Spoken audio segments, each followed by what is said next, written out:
ଆଜିର ପ୍ରସଙ୍ଗରେ ଶୁଣନ୍ତୁ ଶେଷ ହେଲା ପକ୍ଷୀ ଗଣନା। ଆଲେଖ୍ୟ ଆଞ୍ଚଳିକ ସମ୍ବାଦ ବିଭାଗ, ଉପସ୍ଥାପନା ଆଦିତ୍ୟ ନାରାୟଣ ଦାସ। ସମଗ୍ର ରାଜ୍ୟରେ ଶୀତକାଳୀନ ପକ୍ଷୀ ଗଣନା କାର୍ଯ୍ୟ ଶେଷ ହୋଇଛି। ରାଜ୍ୟ ବାହାରୁ ବିଭିନ୍ନ ଅଞ୍ଚଳକୁ ବିଦେଶାଗତ ପକ୍ଷୀଙ୍କ ସମାଗମ ହୋଇଥିଲା। ଚଳିତ ବର୍ଷ ରାଜ୍ୟରେ ପ୍ରାୟ 200 ପ୍ରଜାତିର 15 ଲକ୍ଷରୁ ଅଧିକ ପକ୍ଷୀଙ୍କ ସମାଗମ ହୋଇଥିବାର ଜଣାପଡ଼ିଛି। ଚିଲିକା, ହୀରାକୁଦ ଏବଂ ଭିତରକନିକାରେ ସବୁଠାରୁ ଅଧିକ ପକ୍ଷୀଙ୍କର ଉପସ୍ଥିତି ରହିଥିଲା।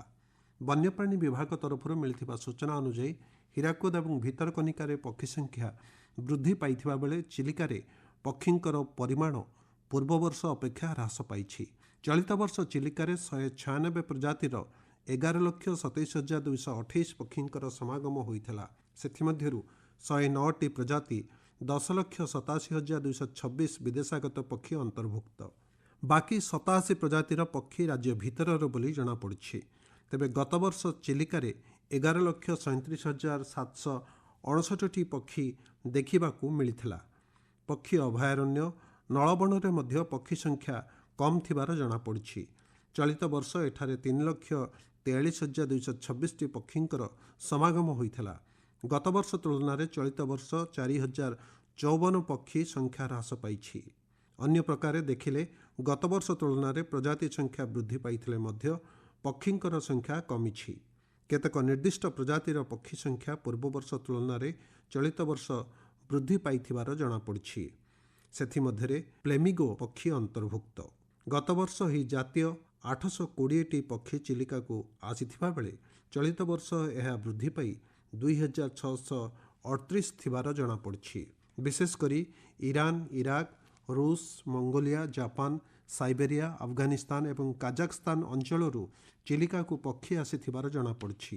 ଗଡ଼ୱାଲ ପ୍ରଜାତିର 2,01,926, ନର୍ଦର୍ନ ପିନ୍ଟେଲ ପ୍ରଜାତିର 1,93,394, ୟୁରାସିଆନ ୟୁଜିୟନ ପ୍ରଜାତିର 1,54,937, ବ୍ଲାକ୍ ଟେଲ୍ଡ ଗଡ ୟୁଥ୍ ପ୍ରଜାତିର 86,079 ଏବଂ କମନ କୋଟ୍ ପ୍ରଜାତିର 54,787ଟି ପକ୍ଷୀ ଚିଲିକାକୁ ଆସିଥିବାର ଗଣନାରୁ ଜଣାପଡ଼ିଛି।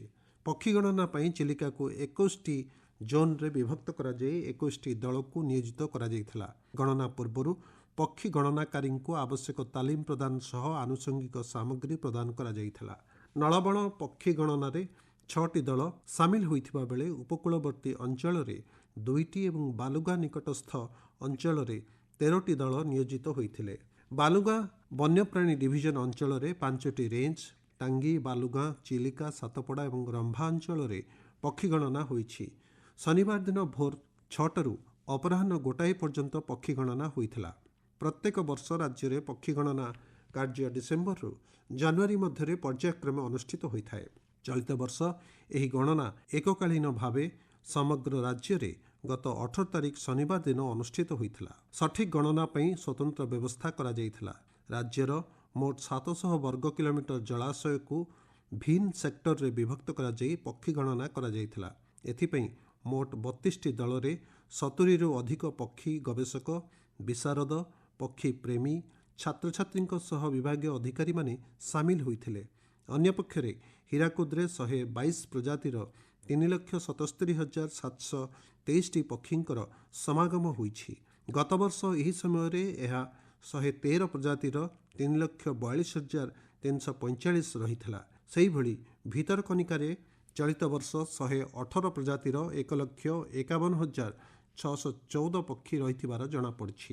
ଗତବର୍ଷ ଏହି ସମୟରେ ଭିତରକନିକାରେ 121 ପ୍ରଜାତିର ମୋଟ 1,51,421ଟି ପକ୍ଷୀ ଦେଖିବାକୁ ମିଳିଥିଲେ। ଅନୁଗୁଳ ଜିଲ୍ଲାରେ ସାତକୋଶିଆ ବନ୍ୟପ୍ରାଣୀ ବନଖଣ୍ଡରେ ମଧ୍ୟ ଶନିବାର ଦିନ ପକ୍ଷୀ ଗଣନା ଶେଷ ହୋଇଛି। ସକାଳ 7:40ରୁ 2ଟି ଦଳ ସାତକୋଶିଆ ବନଖଣ୍ଡର ଟିକରପଡ଼ା ରେଞ୍ଜରୁ ପକ୍ଷୀ ଗଣନା କାର୍ଯ୍ୟ ଆରମ୍ଭ କରିଥିଲେ। ଗୋଟିଏ ଦଳ ଟିକରପଡ଼ାରୁ ତଳମୁଣ୍ଡକୁ ଯାଇଥିବା ବେଳେ ଅନ୍ୟ ଏକ ଦଳ ବିନିକେଇ ପର୍ଯ୍ୟନ୍ତ ଯାଇଥିଲା। ପ୍ରତ୍ୟେକ ଦଳରେ 5 ଜଣ ଲେଖାଏଁ ସଦସ୍ୟ ରହିଥିଲେ। ଗଞ୍ଜାମ ଜିଲ୍ଲା ବୁଗୁଡ଼ା ବନ ବିଭାଗ ପକ୍ଷରୁ ମଧ୍ୟ ପକ୍ଷୀ ଗଣନା କାର୍ଯ୍ୟ ଶେଷ ହୋଇଛି। ବୁଗୁଡ଼ା ବନାଞ୍ଚଳ ଅନ୍ତର୍ଗତ ବିଭିନ୍ନ ଜଳାଶୟକୁ 80ଟି ପ୍ରଜାତିର 3,820ରୁ ଅଧିକ ପକ୍ଷୀ ଆସିଥିଲେ। ପକ୍ଷୀ ଗଣନା ପାଇଁ 12ଟି ଦଳ ଗଠନ କରାଯାଇଥିଲା। ପ୍ରତ୍ୟେକ ଦଳରେ 3 ଜଣ ତାଲିମପ୍ରାପ୍ତ ବ୍ୟକ୍ତି ସାମିଲ ହୋଇଥିଲେ।